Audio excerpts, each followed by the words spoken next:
جی بسم اللہ الرحمن الرحیم. کل ہم مطالعہ کر رہے تھے کل سے اسلامی حکومت کس طرح قائم ہوتی ہے، مولانا مودودی رحمۃ اللہ علیہ کی کتاب کا. اور یہ مقالہ ہے ان کا جو انہوں نے 1940 میں علی گڑھ میں پیش کیا تھا. ان کی بیوی حضرت خدیجہ حجاز کی سب سے زیادہ مالدار عورت تھی اور وہ ان کے مال سے تجارت کرتے تھے. جب اسلام کی دعوت شروع ہوئی تو حضرت صلی اللہ علیہ وسلم کا سارا تجارتی کاروبار بیٹھ گیا، کیونکہ ہماتن اپنی دعوت میں مصروف ہو جانے اور تمام عرب کو اپنا دشمن بنا لینے کے بعد یہ کام نہ چل سکتا تھا. یہ سنت آپ کو کبھی کسی نے بتائی؟ کیا ضرورت ہے، خام خواہ آپ مصیبت میں پڑیں گے. یہ سنت کہیں آپ کو زندہ نظر آئی؟ یہ بھی سنت ہے کہ اس دعوت کی خاطر ایسے حالات پیدا ہو گئے کہ آپ کوئی کام ہی نہیں کر سکتے.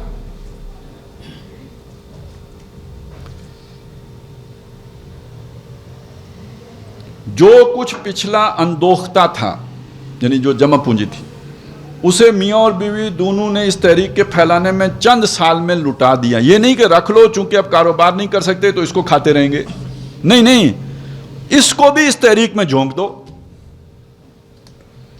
آخر کار نوبت یہاں تک آئی کہ جب حضرت صلی اللہ علیہ وسلم اپنی تبلیغ کے سلسلے میں طائف تشریف لے گئے تو وہ شخص جو کبھی حجاز کا ملک التجار کہلاتا تھا، اس کی سواری کے اس کو سواری کے لیے گدا تک میسر نہ ہوا.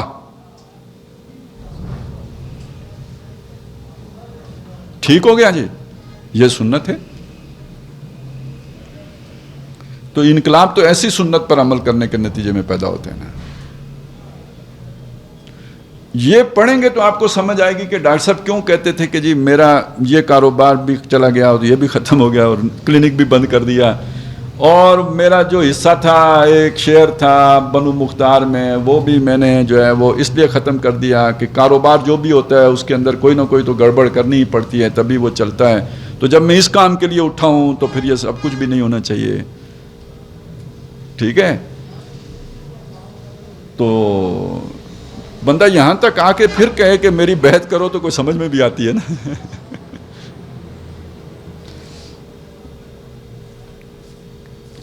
قریش کے لوگوں نے حضرت صلی اللہ علیہ وسلم کے سامنے حجاز کی حکومت کا تخت پیش کیا. کہا کہ ہم آپ کو بادشاہ بنا لیں گے، عرب کی حسین ترین عورت آپ کے نکاح میں دیں گے، دولت کے ڈھیر آپ کے قدموں میں لگا دیں گے، بشرطے کہ آپ اس تحریک سے باز آ جائیں.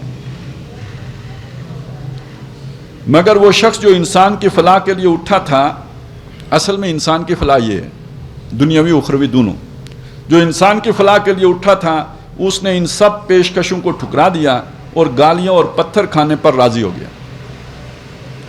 ویسے میں آپ کو بتاؤں تو یہ جماعت اسلامی کے ابتدائی ایام میں اس سیرت و کردار کے لوگوں کی جھلک آپ کو اگر آپ پڑھیں نا تو نظر آئے گی. میاں توفیل صاحب کو ہی دیکھ لیں نا، تو وہ بھی اسی طرح جو ہے نا انہوں نے اپنا سارا کچھ چھوڑ دیا تھا. اور بھی بہت سے لوگ ہیں.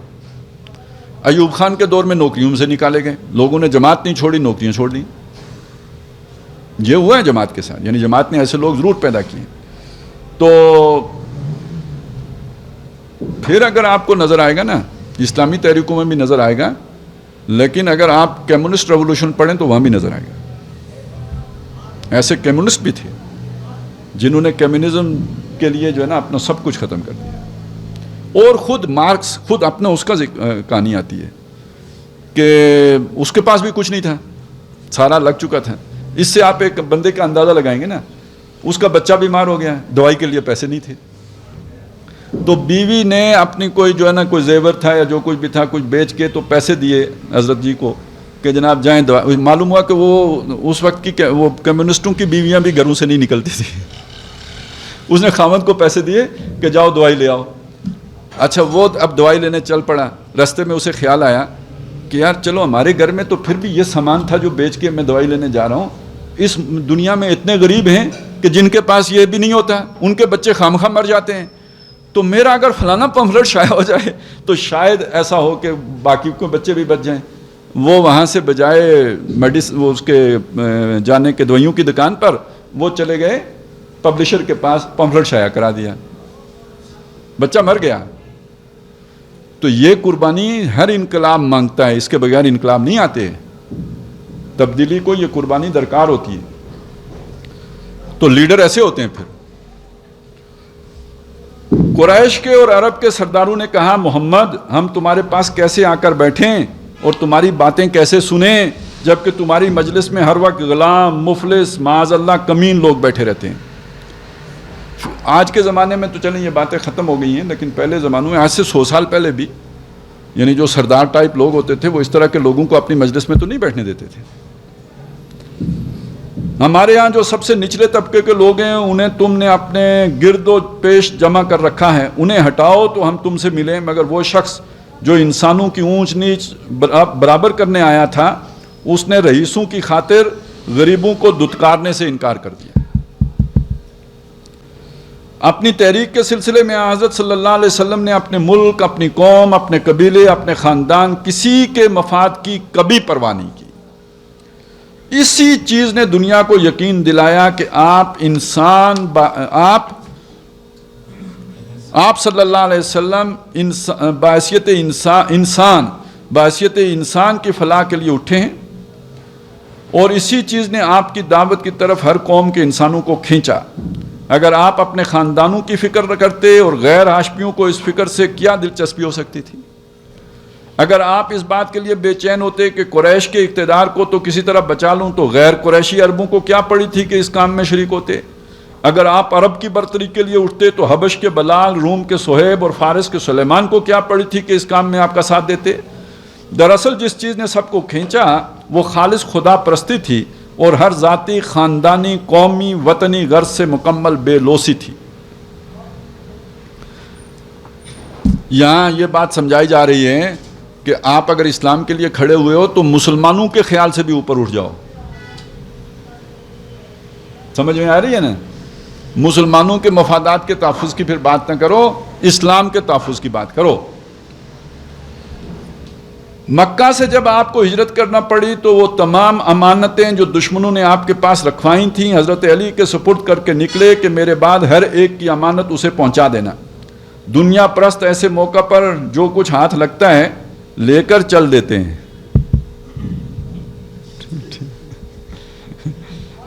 مگر خدا پرست نے اپنی جان کے دشمنوں اور اپنے خون کے پیاسوں کا مال بھی انہیں واپس پہنچانے کی کوشش کی,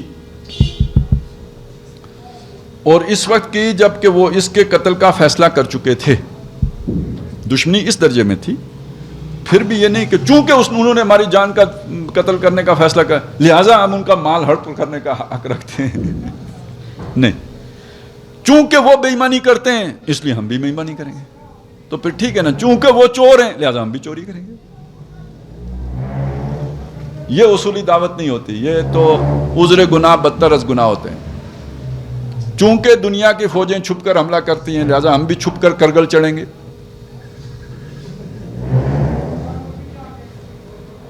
چونکہ دنیا والے دوسرے ملکوں میں چھپ کے مداخلت کرتے ہیں لہٰذا ہم بھی گھس بیٹھیے بھیجیں گے. یہ مسلمانوں کا شیوا نہیں ہے.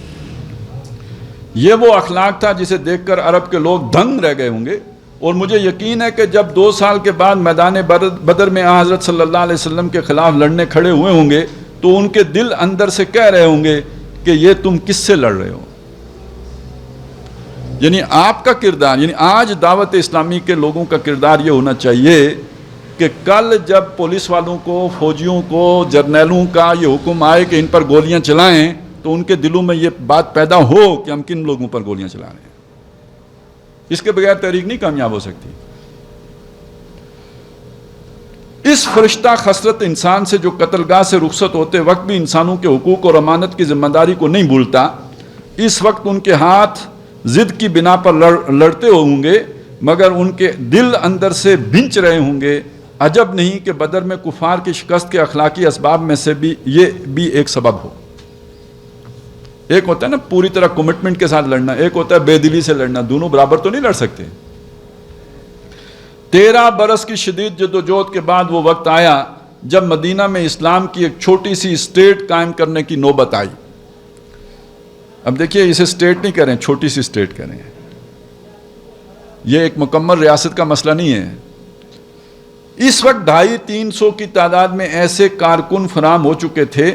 یعنی آپ اسے شہری ریاست کہیں گے. ریاست جو آج جسے ریاست کہتے ہیں یہ وہ چیز نہیں ہے, یہ ایک شہری ریاست کی طرح کی چیز ہے.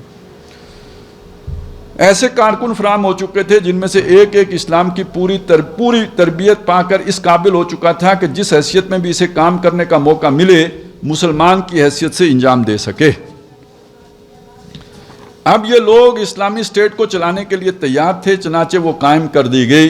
10 برس تک رسول اللہ صلی اللہ علیہ وسلم نے اس اسٹیٹ کی رہنمائی کی اور اس مختصر سی مدت میں ہر شعبہ حکومت کو اسلامی طرز پر چلانے کی پوری مشق ان لوگوں کو کرا دی.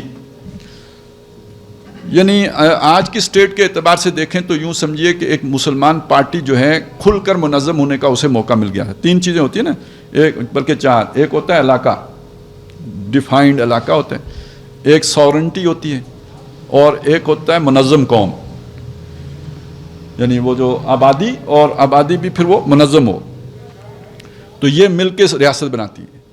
تو یہاں پہ جو علاقہ تھا وہ تو ابھی آپ نے مرکز تو حاصل ہی نہیں کیا تھا. اس پورے علاقہ جو اللہ نے دیا تھا, یعنی جو ام القریٰ جسے کہا گیا مکہ, وہ تو ابھی آپ کے قبضے ہی میں نہیں ہے. مرکز ابھی آپ کے قبضے ہی میں نہیں ہے. اسٹیٹ کیسے بن گئی؟ تو کیا ہوا, ایک بکھری ہوئی قوم کو جوڑ لینا بھی در حقیقت وہ جسے ہم کہتے ہیں نا آبادی کی تنظیم سازی, حکومت. تو حکومت بعض اوقات اسٹیٹ کے بغیر بھی مل جاتی ہے. اسٹیٹ نہیں ہوتی, باقاعدہ حکومت موجود ہوتی ہے. جیسے ہم کہتے ہیں کہ جب ابھی افغانستان میں امریکہ تھا یا اس سے پہلے روس تھا, تو جو مرکز ہے وہ کس کے پاس ہے؟ کابل. وہ روس کے پاس ہے یا امریکہ کے پاس ہے؟ 80% علاقے میں حکومت کس کی ہے؟ ہاں, لیکن ابھی وہ ریاست تو نہیں ہے. حکومت ہے, ریاست نہیں ہے. یہ یعنی پولیٹیکل سائنس کے اعتبار سے یہ فرق ہوتا ہے. ریاست وہ اب ہے, تب نہیں تھی. تب حکومت تھی, 80% علاقے میں حکومت ان کی تھی, یعنی رٹ ان کی قائم تھی, امریکہ کی قائم نہیں تھی. اب ریاست کی سطح پر ان کی رٹ قائم ہو. یہی صورتحال تھی. اگر آپ پورے عرب کو دیکھیں تو مرکز مکہ, مدینہ اس کا ایک یعنی مرکزی شہر ہے لیکن سائڈ پر ہے, اصل مرکز نہیں ہے. وہاں پہ رٹ محمد رسول اللہ کی قائم ہو گئی ہے. اب عربوں نے اس کو جسے کہتے ہیں نا اسٹیٹ ود ان اسٹیٹ کو, مکے والوں کو وقتی طور پر انہوں نے کہا کہ ہو سکتا ہے ان کی آپس کی لڑائی ہو جائے, ذرا چھوڑ دو, فوری طور پر ہمیں کچھ کرنے کی ضرورت نہیں. مکے میں یہ طے پایا. لیکن حضور نے آگے بڑھ کے ان کو ذرا چھیڑا تو وہ آ گئے بدر میں, وہاں پہ پٹ کے چلے گئے. اب یہاں سے ایک عمل کا آغاز ہوا. مرکز اور جو ایک حکومت خود سے بن گئی, ان کے درمیان اب جنگ شروع ہو گئی. جس دن صلح ہوئی, صلح حدیبیہ, اللہ نے کہا فتح ہو گئی. کیوں؟ آج مرکز نے اس حکومت کو جو اس سے پہلے مرکز تسلیم نہیں کر رہا تھا, مذاکرات کر کے اسے تسلیم کر لیا. اب وہ اسٹیٹ ود ان اسٹیٹ نہیں ہے, اب وہ ایک علیحدہ ریاست بن چکی ہے, کیونکہ مرکزی حکومت نے اسے تسلیم کر لیا ہے. سمجھ گئے آپ بات کو؟ یہ فرق ہے جس کو لوگ محسوس نہیں کرتے. تو مشق کرا دی. یہ دور اسلامی آئیڈیالوجی کے ایک مجرد تخیل یعنی ایبسٹریکٹ آئیڈیا سے ترقی کر کے ایک مکمل نظام تمدد بننے کا دور ہے. پہلے تو صرف تصوراتی تھا, اب اس نے ایک متشکل صورت اختیار کر لی جس میں اسلام کی انتظامی, تعلیمی, عدالتی, معاشی, معاشرتی, مالی, جنگی, بین الاقوامی پالیسی کا ایک ایک پہلو واضح ہوا. ہر شعبہ زندگی کے لیے اصول بنے. ان اصولوں کو عملی حالات پر منطبق کیا گیا. اس خاص طرز پر کام کرنے والے کارکن تعلیم اور تربیت اور عملی تجربہ سے تیار کیے گئے, اور ان لوگوں نے اسلام کی حکمرانی کا ایسا نمونہ پیش کیا کہ 8 سال کی مختصر مدت میں مدینہ جیسے ایک چھوٹے سے قصبہ کی اسٹیٹ پورے عرب کی سلطنت میں تبدیل ہو گئی. اسٹیٹ اور سلطنت کا فرق کر کے وہ چیز واضح کر رہے ہیں. اصل میں جن لوگوں نے پولیٹیکل سائنس پڑھی ہے انہیں پتہ ہے کہ یہ جو ارتقائی عمل ہے یہ کیسے ہوا. یہ پہلے جو ہے نا ایک شہر جو وجود میں آتا تھا ایک قبیلے کا ہوتا تھا, پھر کچھ عرصہ جب گزرا تو اسی شہر میں آ کے جب دوسرا قبیلہ بھی آباد ہو جاتا تھا تو 2 قبیلوں کے رواجوں میں, رسومات میں اور اس میں فرق ہوتا تھا. اب ایک قبیلے میں چوری کی سزا جو ہے وہ ہو سکتا ہے کوئی بندہ غلام بنانا ہو, دوسرے قبیلے میں چوری کی سزا ٹانگ کاٹنا ہو یا پاؤں کاٹ دینا ہو. تو یہ مختلف ہیں. اب مل کے کیسے رہیں گے؟ کیونکہ مل کے رہیں گے تو ہو سکتا ہے اس قبیلے کا آدمی اس گھر میں چوری کر لے, تو اس پر کون سی سزا کا اطلاق ہوگا؟ جو اس قبیلے میں رہ جائیں یا اس قبیلے میں رہ جائیں؟ اس طرح کے مسئلے آتے تھے. شادیاں ان کے رواج علیحدہ، ان کے رواج علیحدہ. تو اگر ادھر کی شادی ادھر ہوگی تو کس رواج کے مطابق ہوگی؟ تو اب لوگ مل کے بیٹھتے تھے اور کچھ اصول طے کرتے تھے. اس کو کہتے ہیں معاہدہ عمرانی، سوشل کانٹریکٹ. یہ معاہدہ عمرانی ہوتا تھا. تو یعنی اگلا ارتقاء اس کو کہتے ہیں کہ ایک شہر کے اندر کئی قبیلے مل کے رہنا شروع کر دیں. تو اس کو کہتے تھے سٹی سٹیٹ. کون سی سٹیٹ؟ یعنی سب سے پہلے جو سٹیٹ بنی وہ کون سی سٹیٹ ہے؟ سٹی سٹیٹ، یعنی شہری ریاست. تو مدینہ اس اعتبار سے ارتقاء کی بلند سطح پہ تھا مکہ کے مقابلے میں، کیونکہ مکے میں ایک قبیلہ ہی رہتا تھا، قریش کا قبیلہ تھا. کوئی دوسرا قبیلہ مکے میں نہیں تھا. دوسرا کوئی رہتا تھا ان کے تابع کی حیثیت سے رہتا تھا، اس کی انڈیپینڈنٹ حیثیت نہیں ہوگی. مدینے کے اندر تو 3 قبیلے یہودیوں کے، 2 قبیلے اوس و خزرج، 5 قبیلوں کا شہر ہے. تو حضور صلی اللہ علیہ وسلم کے آنے سے پہلے بھی وہاں کوئی نہ کوئی سوشل ایگریمنٹ ہے جس کی وجہ سے 5 قبیلے اکٹھے رہ رہے ہیں، اگرچہ کہ وہ ظالمانہ ہے. مطلب اس قبیلے والے نے اس کو قتل کر دیا تو بدلے میں ان کا کوئی غلام قتل کیا جائے گا کیونکہ وہ بڑا قبیلہ ہے. اگر اس قبیلے کے آدمی نے ان کے قبیلے کو قتل کسی بندے کو قتل کر دیا، بدلے میں ان کے 3 مارے جائیں گے. تو ہم کہیں گے سوشل کانٹریکٹ تو موجود تھا، لیکن یہ کہ ظالمانہ تھا. نبی صلی اللہ علیہ وسلم آئے تو ایک 6th پارٹی آ گئی، نظریاتی پارٹی. اب یہ ایک نیا سوشل کانٹریکٹ ہوا جسے آپ میثاق مدینہ کہتے ہیں. یہ سارے قبیلوں نے حضور کی حکومت نہیں تسلیم کی ہے، یہ کو ایگزسٹنس کے اصول تسلیم ہوئے، مل کے کیسے رہنا ہے. یہودیوں کا اپنا قانون تھا جس پر وہ عمل پیرا تھے. کسی سٹیٹ کے اندر تو 2 قوانین نہیں ہوتے، ہمیشہ ایک قانون ہوتا ہے. تو وہاں 2 چل رہے تھے، تسلیم شدہ ہیں کہ یہودی اپنے تورات کے مطابق فیصلے کریں گے، مسلمان قرآن کے مطابق فیصلے کریں گے. تو یہ ایگریمنٹ تھا جو شروع میں ہوا ہے.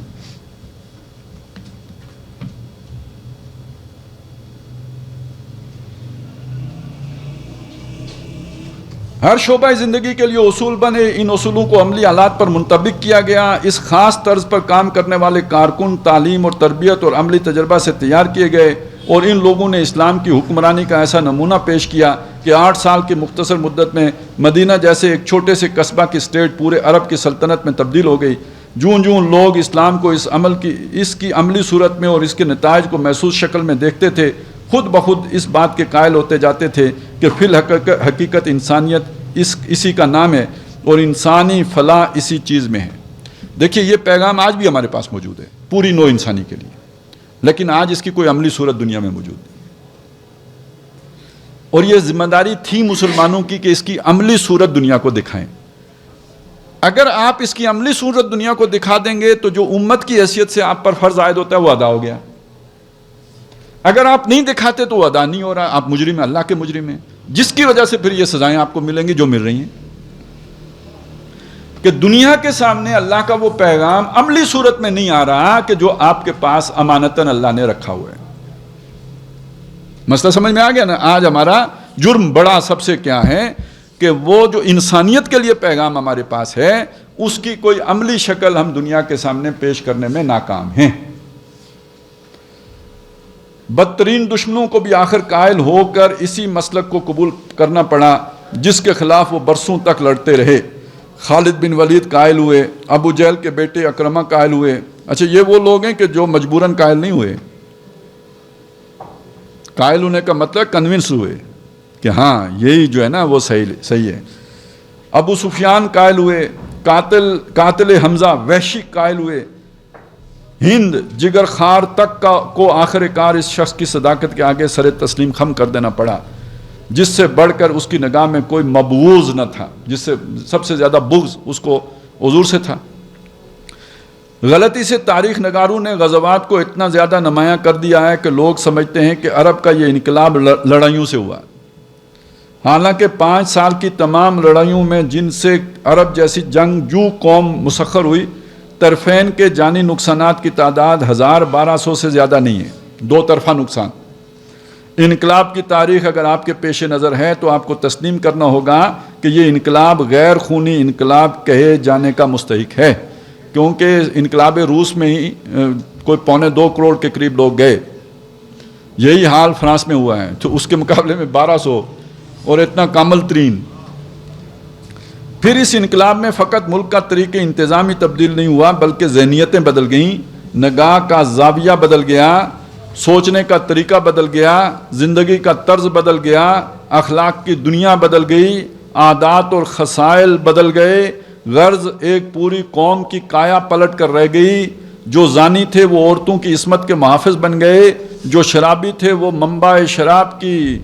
منع شراب کی تحریک کے علمبردار بن گئے، جو چور اور اچکے تھے ان کا احساس دیانت اتنا نازک ہو گیا کہ دوستوں کے گھر کھانا کھانے میں بھی انہیں اس بنا پر تعامل تھا کہ مبادا ناجائز طریقے پر مال کھانے کا اطلاق اس فعل پر بھی ہو جائے، حتیٰ کہ قرآن میں خود اللہ تعالیٰ کو انہیں اطمینان دلانا پڑا کہ اس طرح کے کھانے میں کوئی مذائقہ نہیں۔ جو ڈاکو اور لٹیرے تھے وہ اتنے متدین بن گئے کہ ان کے ایک معمولی سپاہی کو پایہ تخت ایران کی فتح کے موقع پر کروڑوں کی قیمت کا تاج شاہی ہاتھ لگا اور وہ رات کی تاریکی میں اپنے پیوند لگے ہوئے کمبل میں اسے چھپا کر سپہ سالار کے حوالے کرنے کے لیے پہنچا تاکہ اس غیر معمولی واقعے سے اس کی دیانت کی شہرت نہ ہو جائے اور اس کے خلوص پر ریاکاری کا میل نہ آ جائے۔ وہ جن کی نگاہ میں انسانی جان کی کوئی قیمت نہ تھی، جو اپنی بیٹیوں کو اپنے ہاتھ سے زندہ دفن کرتے تھے، ان کے اندر جان کا اتنا احترام پیدا ہو گیا کہ کسی مرغ کو بھی بے رحمی سے قتل ہوتے نہ دیکھ سکتے تھے۔ وہ جنہیں راست بازی اور انصاف کی ہوا تک نہ لگی تھی، ان کے عدل اور راستی کا یہ حال ہو گیا کہ خیبر کی صلح کے بعد جب ان کا تحصیلدار یہودیوں سے سرکاری معاملہ وصول کرنے گیا تو یہودیوں نے اسے پیش قرار رقم اس غرض کے لیے پیش کی کہ وہ سرکاری معاملہ میں کچھ کمی کر دے۔ وہ جو CBR والا آتا ہے نا، دکان پہ ٹیکس لگتا ہے 2 لاکھ تو وہ 50,000 لے کے باقی معاف کر کے چلا جاتے ہیں، ایسا ہی ہوتا ہے نا۔ یا کوئی نومینل سا لے لیتا ہے 25,000 کا ٹیکس اور آپ کو سرٹیفکیٹ ایشو کر دیتے ہیں، مگر اس نے رشوت لینے سے انکار کر دیا اور یہودیوں کے درمیان پیداوار کا آدھا حصہ اس طرح تقسیم کیا کہ 2 برابر کے ڈھیر آمنے سامنے لگا دیے اور یہودیوں کو اختیار دیا کہ دونوں میں سے جس ڈھیر کو چاہیں اٹھا لیں۔ اس نرالی قسم کے تحصیلدار کا یہ طرز عمل دیکھ کر یہودی انگشت بدنداں رہ گئے اور بے اختیار ان کی زبان سے نکلا کہ اسی عدل پر زمین و آسمان قائم ہیں۔ ان کے اندر وہ گورنر پیدا ہوئے جو گورنمنٹ ہاؤسوں میں نہیں بلکہ رعایا کے درمیان انہی جیسے گھروں میں رہتے تھے، بازاروں میں پیدل پھرتے تھے اور دروازوں پر دربان تک نہ رکھتے تھے۔ رات دن میں ہر وقت جو چاہتا تھا ان سے انٹرویو کر سکتا تھا۔ ویسے اس وقت دنیا میں اس کا نقشہ اگر کہیں کوئی آپ کے سامنے ہے نا تو وہ افغانستان میں ہے۔ ان کے اندر وہ قاضی پیدا ہوئے جن میں سے ایک نے ایک یہودی کے خلاف خود خلیفہ وقت کا دعویٰ اس بنا پر خارج کر دیا، یہودی کے حق میں فیصلہ دے دیا، خلیفہ کے خلاف دیا کہ خلیفہ اپنے غلام اور اپنے بیٹے کے سوا کوئی گواہ پیش نہ کر سکا۔ اور خلیفہ کون ہے؟ حضرت علی۔ ان کے اندر وہ سپہ سالار پیدا ہوئے جن میں سے ایک نے دوران جنگ ایک شہر خالی کرتے وقت پورا جزیہ یہ کہہ کر واپس کر دیا کہ ہم اب تمہاری حفاظت سے قاصر ہیں، لہذا جو ٹیکس ہم نے حفاظت کے معاوضے میں وصول کیا تھا اسے رکھنے کا ہمیں کوئی حق نہیں ہے۔ ان میں وہ ایلچی پیدا ہوئے جن میں سے ایک نے سپہ سالاران ایران کے بھرے دربار میں اسلام کے اصول مساوات انسانی کا ایسا مظاہرہ کیا اور ایران کے طبقاتی امتیازات پر ایسی برمحل تنقید کی کہ خدا جانے کتنے ایرانی سپاہیوں کے دلوں میں اس مذہب انسانیت کی عزت و وقت کا بیج اسی وقت پڑ گیا تھا۔ ان میں وہ شہری پیدا ہوئے جن کے اندر اخلاقی ذمہ داری کا احساس اتنا زبردست تھا کہ جن جرائم کی سزا ہاتھ کاٹنے اور پتھر مار مار کر ہلاک کر دینے کی صورت میں دی جاتی تھی ان کا اقبال خود آ کر کرتے تھے۔ یعنی ایک آدمی کو پتا ہوتا تھا کہ یہ جرم کوئی گواہ نہیں ہے، کوئی گواہ نہیں ہے، کوئی مدعی نہیں ہے، کسی نے نہیں کہا کہ کوئی الزام لگایا ہو کہ فلانا آدمی نے یہ جرم کیا ہے، اور اسے پتا ہے اس جرم کا اقرار کرنے کا مطلب ہوگا سنسار کیا جانا۔ وہ خود آ کے کہتا ہے حضور مجھ سے یہ جرم ہو گیا، اور تقاضا کرتے تھے کہ سزا دے کر انہیں گناہ سے پاک کر دیا جائے۔ تاکہ وہ چور یا زانی کی حیثیت سے خدا کے سامنے پیش نہ ہوں۔ ان میں وہ سپاہی پیدا ہوئے جو تنخواہ لے کر نہیں لڑتے تھے بلکہ اس مسلک کی خاطر جس پر وہ ایمان لائے تھے اپنے خرچ سے میدان میں جاتے تھے، اور پھر جو مال غنیمت ہاتھ لگتا وہ سارے کا سارا سپہ سالار کے سامنے رکھ دیتے تھے۔ کیا اجتماعی اخلاق اور اجتماعی ذہنیت کا اتنا زبردست تغیر محض لڑائیوں کے زور سے ہو سکتا تھا؟ تاریخ آپ کے سامنے موجود ہے، کہیں آپ کو کوئی ایسی مثال ملتی ہے کہ تلوار نے انسانوں کو اس طرح بدل ڈالا؟ در حقیقت یہ ہے کہ عجیب بات معلوم ہوتی ہے کہ 13 برس کی مدت میں تو کل 250-300 مسلمان پیدا ہوئے، مگر بعد کے 10 سال میں سارا ملک مسلمان ہو گیا۔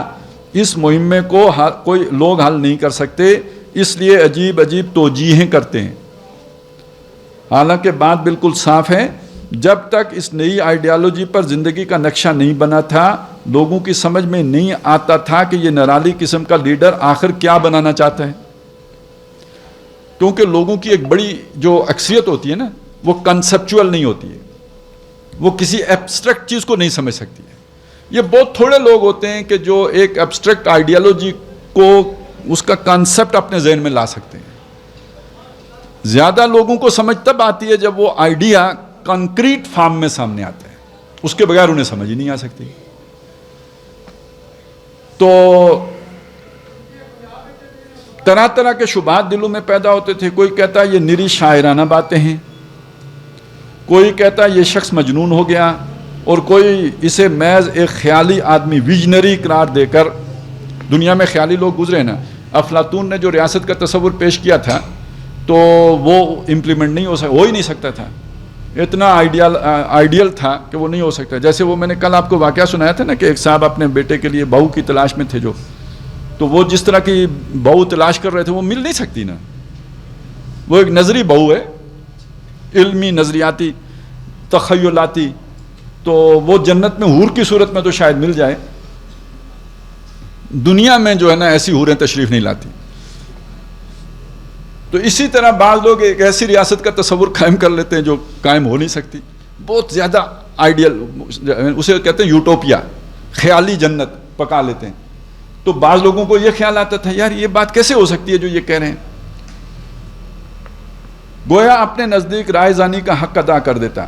اس وقت صرف غیر معمولی ذہانت اور سمجھ رکھنے والے لوگ ہی ایمان لائے، وہ جو تصورات کو اپنی گرفت میں لا سکتے ہیں، جن کی نگاہ حقیقت بھی اس نئے مسلک میں انسانی فلاح کی صورت دیکھ سکتی تھی۔ تو شروع میں آپ کی تحریک میں ایسے ہی لوگ شامل ہوتے ہیں۔ اسی لیے ہم کہتے ہیں کہ وہ لوگ جو شخصیت پرست ہوں وہ ان کو دور رکھیں۔ کیوں؟ وہ آپ کی شخصیت سے متاثر ہو کے آئے ہیں، آپ کے نظریات سے نہیں۔ تو جو شخصیت سے متاثر ہو کے آیا ہو وہ کہیں نہ کہیں جا کے، آخر آپ فرشتہ تو ہے نہیں، تو اس کے وہ جو نازک آبگینہ جو ہے نا اس نے جو بنایا ہے، اس کو کبھی نہ کبھی تو ٹھیس پہنچے گی۔ اور ویسے بھی یہ تو ثابت ہو رہا ہے کہ یہ شخص جو ہے نا تصورات کو، اپنے نظریات کو ذہن میں لے کے نہیں آ سکتا، تو یہ چھانٹی ہوتی رہنی چاہیے۔ مگر جب اس نظام فکر پر ایک مکمل نظام حیات بن گیا اور لوگوں نے اپنی آنکھوں سے اسے کام کرتے دیکھ لیا اور اس کے نتائج ان کے سامنے عیاناً، یعنی عین آنکھوں کے سامنے آ گئے، تب ان کی سمجھ میں آیا کہ یہ وہ چیز تھی جسے بنانے کے لیے وہ اللہ کا نیک بندہ دنیا بھر کے ظلم سہ رہا تھا۔ اس کے بعد ضد اور ہٹ درمی کے پاؤں جمانے کا کوئی موقع باقی نہ رہا۔ جس کی پیشانی پر 2 آنکھیں تھیں اور ان کی آنکھوں میں نور تھا، اس کے لیے آنکھوں دیکھی حقیقت سے انکار کرنا غیر ممکن تھا۔ حضرات، یہ ہے اس اجتماعی انقلاب کے لانے کا طریقہ جسے اسلام برپا کرنا چاہتا ہے۔ یہی اس کا راستہ ہے، اسی ڈھنگ پر وہ شروع ہوتا ہے اور اسی تدریج سے وہ آگے بڑھتا ہے۔ لوگ اسے معجزہ کی قسم کا واقعہ سمجھ کر کہہ دیتے ہیں اب یہ کہاں ہو سکتا ہے، نبی ہی آئے تو یہ کام ہو۔ مگر تاریخ کا مطالعہ میں یہ بتاتا ہے کہ یہ بالکل ایک طبعی قسم کا واقعہ ہے۔ اس میں علت اور معلول کا پورا منطقی اور سائنٹیفک ربط ہمیں نظر آتا ہے۔ آج ہم اس ڈھنگ پر کام کریں تو وہی نتائج برآمد ہو سکتے ہیں۔ یہی وجہ ہے کہ اللہ تعالیٰ نے نبی صلی اللہ علیہ وسلم کو وہ حصی معجزات جیسے سابقہ پیغمبروں کو دیے، آپ کو نہیں دیے۔ آپ کی ساری جدوجہد زمین پر چل کر ہوئی ہے، کوئی من و سلوا نہیں اترا. بھوک لگی ہے پتھر باندھے، من و سلوا نہیں اترا. دھوپ ہے، آپ کو غزوہ تبوک درپیش ہے، گرمی شدید ہے، بادلوں کا سائبان نہیں ہوا. کیونکہ دنیا کو اللہ نے دکھا دیا تھا کہ جن پر بادلوں کا سائبان کیا جاتا ہے، جن کے لیے من و سلوا کا انتظام کیا جاتا ہے، وہ پھر اتنے لاڈلے ہو جاتے ہیں کہ جب مشکل پیش آتی ہے تو وہ کہتے ہیں اللہ اور اس کا رسول یہ کام کرے. فَذَهَبْ أَنْتَ وَرَبُّكَ فَقَاتِلَا، تو وہ پھر وہ جیسے لاڈلے بچے خراب ہو جاتے ہیں ایسے ہی وہ بھی خراب ہو جاتے ہیں. تو محمد الرسول اللہ صلی اللہ علیہ وسلم کی ساری جدوجہد زمین کے اوپر ہے، قدم بہ قدم ہے، انسانی سطح پر ہے.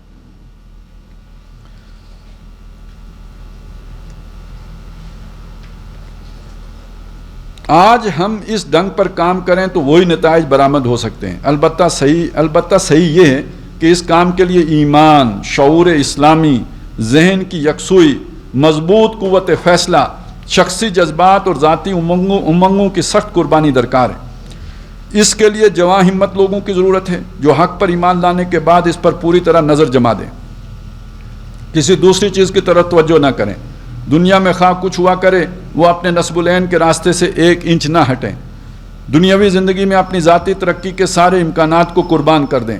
اپنی امیدوں کا اور اپنے والدین کی تمناؤں کا خون کرتے ہوئے نہ جھجکیں. پڑھایا ہے، والدین نے پڑھایا ہے، انجینئرنگ کرائی ہے، میڈیکل میں پڑھایا ہے، والدین نے بھی تو کتنی قربانی دی ہے، آپ پر انویسٹ کیا ہے. وہ آپ چاہتے ہیں، آپ ان کی تمنا ہے نا کچھ. اس کام کا تقاضا ہے کہ اپنی بھی خون کریں، ان کا بھی تمناؤں کا خون کریں. عزیزوں اور دوستوں کے چھوٹ جانے کا غم نہ کریں. سوسائٹی اور حکومت، قانون، قوم، وطن، جو چیز بھی ان کے نصب العین کی راہ میں حائل ہو اس سے لڑ جائیں. اور لڑ جانے کا مطلب جیکٹ پہن کے نہیں. ایسے ہی لوگوں نے پہلے بھی اللہ کا کلمہ بلند کیا تھا، ایسے ہی لوگ آج بھی کریں گے، اور یہ کام ایسے ہی لوگوں کے کیے سے ہو سکتا ہے. اب مجھے صرف چند کلمے اور عرض کرنا ہے جن کے بعد میں اس سما خراشی کو ختم کر دوں گا. تقدیر الہی نے آپ کے اس علی گڑھ کو ہندوستانی مسلمانوں کا مرکز اعصاب بنا دیا ہے. ٹھیک ہے جی، اور نرو سینٹر. میں اس امر واقعی کا پورا ادراک رکھتا ہوں. یہ سمجھنا کہ مسلمانوں کا مرکز کون سا ہے، مجھے اس کا ادراک ہے، مجھے پتہ ہے یہی ہے. اسی وجہ سے میں نے آج سے 4-5 سال پہلے علی گڑھ کو مخاطب کر کے اس نئے نظام تعلیم کا ایک نقشہ پیش کیا تھا جس کی میرے نزدیک اسلام کی نشت جدیدہ کے لیے ضرورت ہے. یہ ایک علیحدہ شے ہے، پڑھنے کے قابل ہے، اس کو بھی دیکھنا چاہیے. اور باقی یہ کہ یہ پہلے آدمی نہیں ہے مولانا مودودی، شیخ الہند نے بھی یہی سمجھا تھا. تبھی وہ جب ٹی بی کی آخری سٹیج پہ تھے، مرنے کے قریب تھے، چل نہیں سکتے تھے، چارپائی پر وہ علی گڑھ گئے تھے. اور وہاں جا کر انہوں نے کیا بات کہی تھی کہ جن سعید روحوں کی تلاش میں میری ہڈیاں کھوکھلی ہو گئی ہیں، زندگی کے اس حصے میں آ کے مجھے پتہ چلا کہ وہ مجھے مدرسوں اور خانقاہوں میں نہیں علی گڑھ میں ملیں گے. تو یہ اعصابی مرکز ہے نا، وہ لوگ کھنچ کے ادھر وہ روحیں جو جن کا ذکر آیا، جو خود کھنچ کے کسی نظریے کی طرف آتے ہیں، وہ اب ادھر نہیں ہیں، وہ ادھر ہیں. اور آج پھر اسی ادراک کی بنا پر میں علی گڑھ کا مخاطب کر کے اس تحریک کا نقشہ پیش کر رہا ہوں جو اسلامی طرز کا اجتماعی انقلاب برپا کرنے کے لیے ایک ہی ممکن تحریک ہے. میں نے اپنا فرض ادا کر دیا، جو کچھ پہنچانا تھا اور جس مناسب جگہ پہنچانا تھا میں پہنچا چکا ہوں. اب اس کی ذمہ داری مجھ پر نہیں ہے، میں آپ کے دل بھی بدل دوں.